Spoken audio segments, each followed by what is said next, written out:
What's up, Orland family? This is Counselor Briggs coming to you from quarantine land. Today's video I'd like to post is actually about games, board games, dice games, card games along those lines. The reason I wanted to kind of touch on this is because, as you guys may have seen, I've posted a couple of videos about, one was backgammon, I did one about Mexican train and whatnot. And it was funny, I was thinking about what my next video was going to be. Art of Manliness posted a podcast today, yesterday, I don't know when, recently. And it was actually about, what's it called? It's called What Board Games Teach Us About Life. I'm actually going to move my camera to the other side of my desk here. There. That should work a little better.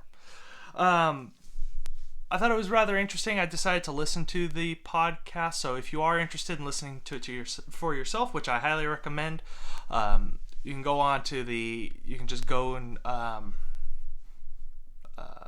see here. You can go on their website, go to their podcasts, or if you've signed up for their emails, just go back a couple days. They sent that out back on the 9th, so yesterday was when Art of Manliness posted this podcast. It's called What Board Games Teach Us About Life. It's podcast number 600. If you would like to go and get that off of iTunes, you are able to do that. Just search Art of Manliness number or hashtag pound 600, and that will pull that up for you. I listened to the podcast. I'm not going to give you all my notes and everything from it, because I encourage you to go and listen to it for yourself. A lot of interesting aspects to it, kind of the psychology behind it, different games and types of games, lessons that they can teach us. But some of the things I got, a couple of the main points I wanted to hit for you guys were, one, your brain is wired to reach a goal.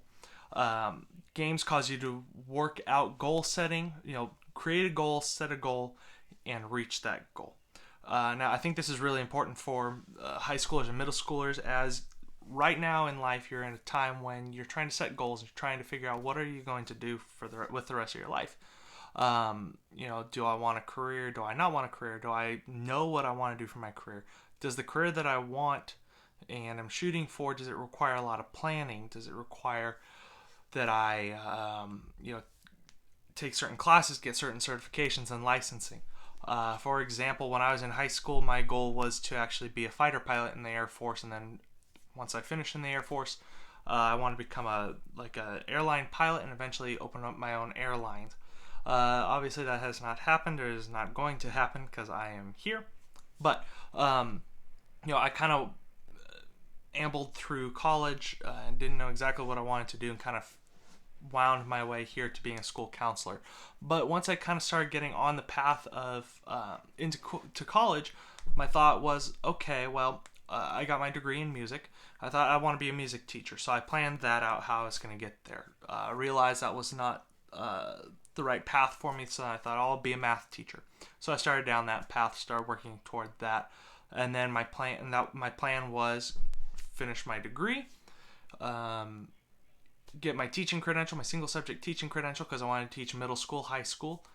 I just don't have enough energy to work with elementary school students. It's just a lot of energy there. Anyway, so I decided I was going to go get my single subject teaching credential in math, take my CBEST, which is one of the required tests, take my CSET, do my internship or my field work or my classwork, and then become a math teacher. Throughout time, I realized that wasn't necessarily going to be the best fit for me, so I had to figure out, well, I do like the field of counseling. It was something that really interested me, and I realized that was the route I wanted to go down. I did a lot of research, kind of figuring out, okay, if I decided I wanted to be a school psychologist, what would I need to do, and what's going to be expected of me, and what kind of stuff should I expect in that career field. The more I did research, I decided, no, that wasn't quite the fit for me. Then I was looking also at, do I want to be an administrator, like a principal or vice principal? It is something that I would like to maybe venture down the road into, but that's a very long way off. So, I looked into what was going to be required to do that. And then eventually I got into, or I was like, okay, counseling is the right fit. That's what, it ticks the most of my boxes of what I want to do. So started down that path. Okay, what do I need to do that? My time as a substitute teacher, I was a sub for 2 years. I was a private tutor for a number of years for math. For I think the youngest students I helped were fourth through 12th grade is what I usually did math tutoring for. No, I don't do math tutoring anymore. I will not help you with your math much. Anyway, so I figured out, okay, so I have almost this entire teaching credential. I have a number of classes. That gives me some background, which is a good fit. To become licensed or to get my PPS to be able to be a school counselor like what I am now, I need to earn a master's degree with a K-CREP accreditation. What colleges are going to get me that? Okay, so I decided I went to Capella University. That was going to tick my boxes. I didn't know exactly where I was going to end up. As I may have told some of you, I actually when I was first getting ready to become a school counselor, I applied to about 150 different schools all over the United States. So California, Arizona, New Mexico, Oklahoma, Kansas, Washington, Tennessee. I think I even applied to some in Virginia. Yeah, Virginia. I also applied in Virginia. I sent stuff out to all those different states, and I wasn't exactly sure what I was going to do, where I was going to be. So when I was doing my field work, or kind of like my internship, basically, I knew that I wanted to make sure that whatever I decided to do, or wherever I was going to end up, I wanted to be prepared for it. So I got my plan together to make sure that I did internship at elementary, middle, and high school, so that I hit all those. I hit as many different states' counseling licensure requirements as I possibly could, so that my plan, I didn't have my plan set in stone, but I did have a plan for whatever route I was going to go. I would say that a lot of that planning and that strategy of mine actually came from probably my favorite game to play, which is Monopoly. I love Monopoly. The reason I like Monopoly so much is because there are a lot of options. There's negotiating, and I do negotiate quite a bit playing Monopoly. There's also a lot of planning, and you need to also be able to plan and say, okay, if I can get these properties, I want, this is what I'll do. If I can't get these properties, I'm going to get these. If I can't get this property or these monopolies, at least get a couple of the pieces so that later down the road I can trade or negotiate with them. I want to credit a lot of my planning and my planning ability with that to playing Monopoly. I've played Monopoly for years. I wish I played more now. But, I credit a lot of that ability to plan to being able to playing Monopoly as much as I did. So games cause us to come up with a plan, find an end goal, come up with a plan to reach that goal, and then put that plan to action. So that's a big benefit of playing games.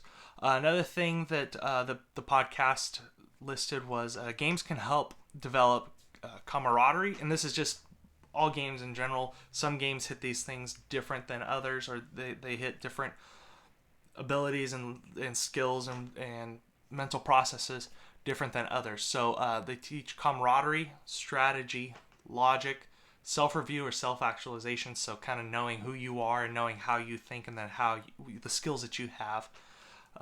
They teach planning, they teach patience, because nobody's going to knock out a game of Monopoly in 20 minutes. Okay. On average, I forgot what the actual attention span is for a person, but it's very low. For adults and teens, it's very low. It's I want to say it's like under 15 minutes or 15 minutes at best. That was something that I struggled with, still kind of do. But patience, negotiation, like I said, I do a lot of negotiating, and I think I got a lot of that ability and that practice from playing games like Monopoly. And then individuality, so knowing yourself and kind of developing skills and stuff, and kind of knowing how you work, and then developing your character and how you play games, how you handle games, how you handle situations. Like, are you a sore loser when you get destroyed in a game? When you win, do you jump up? What do you do? I do kind of get a little bit rambunctious when I play a game. It's just I'm very competitive in my family. Games provide an opportunity for people to make choices and decisions, as well as you practice your actions and your choices, and then the consequences thereof. There was a game that was mentioned that I was gonna get it on Amazon and order it, but until I saw it was $51.50, I decided I'm gonna wait. A game called Chinatown. I haven't played it. It looks really good, but someday I'll get it. Anyway, so my last come back. Something kind of interesting that was kind of hit on briefly in the podcast is games can reflect culture and cultural changes in society. Old games were one way. They've progressed through time and change, and then how you play the game, how things that are important to you or to your family when you play board games or card games or whatever, kind of shows about your culture, and then kind of shows cultural changes. One of the things that they mentioned was games before World War One and World War Two and right around World War Two were kind of war based and kind of global domination. One of my favorite games, I don't know if my favorite's Monopoly or Risk, but very high up on my list. Risk, all about war. Essentially, you're playing World War. Okay, so those were some of the things that were that I gleaned from that podcast. I would encourage everybody to kind of take a look at that or listen to that. Just about everybody has some kind of a game at home. And during this time of isolation, I'm sure that you guys have gone through your Instagram, Twitter, Facebook, and Snap feeds multiple times. I know I have, and I'm actually like going out to the yard and doing stuff, working on my truck and whatnot. But I have also been able to play a bit of a few board games. So I would love for you guys to, in the comments below, share some of the games that you and your family played. If I don't know the game, I definitely will look it up because whenever I'm down in San Diego, I like to hang out with my buddies and we all play games. That's what we do. We usually play Monopoly, and then a game I love, Exploding Kittens. Play that. Play Liar's Dice. We actually don't know the actual name of that game, but it's in one of the Pirates of the Caribbean movies, if you've seen those, where they're sitting on we're playing with Davy Jones, the game where they have their dice and they hit it on the keep it hidden and they kind of like lie about what dice they have. That's one of our games that we play and one of my favorites also. I really like that a lot. So here's what I'd like to do. First off, I'm going to make the cliche plug. Subscribe to the channel, but drop your favorite games or some of the family games that you play down in the comments below. What I would like to do, and I'm going to send out an email to students. I don't know if I'm going to send it to the entire school students or just to a select few, but here's what I'd like to do. I am going to propose game day or some game times during spring break, which is technically coming up. Technically, we've hit spring break, so that's this upcoming week.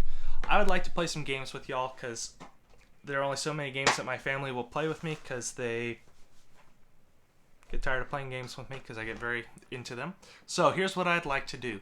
I think Tuesday, I might do Tuesday, the 14th, so April 14th, Tuesday.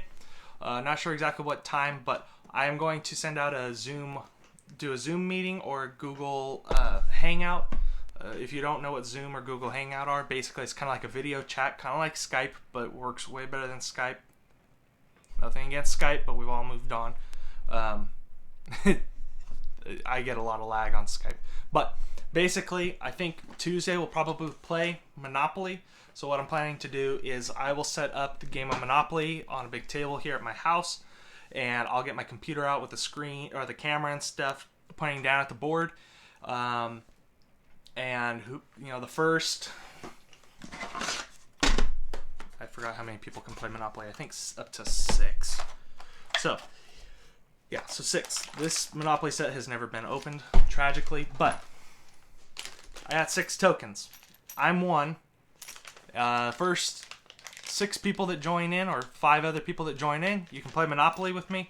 We'll play Monopoly. I'll move the pieces around the board. I'll roll. I'll do all the stuff. You're there to watch, listen, and talk. We'll talk through it. We'll basically play virtual Monopoly, or we'll play Monopoly together. We'll do that Tuesday. I think Thursday we may play Risk.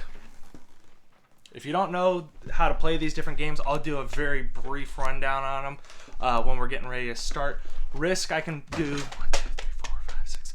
I can do 6 players. So myself and 5 others. I actually invited Mr. Perry to play. I don't know if he'll play. I don't know if he's going to be available or he's too busy or whatnot, but walk you through those. Also, if you guys want to play any other games with me, obviously it's kind of hard to play games like Uno, Hearts, Spades. I would love to play Exploding Kittens with you guys, but I'm not going to try doing that over Zoom. That's just, those games are too difficult. But if you want to play a game along those lines, maybe we'll play the game I just did a video on. I just did a video on it. I am totally blanking on it. If there's a game that I can play or that I have here at my undisclosed location, I'll set up some Zoom time so that we can play games together.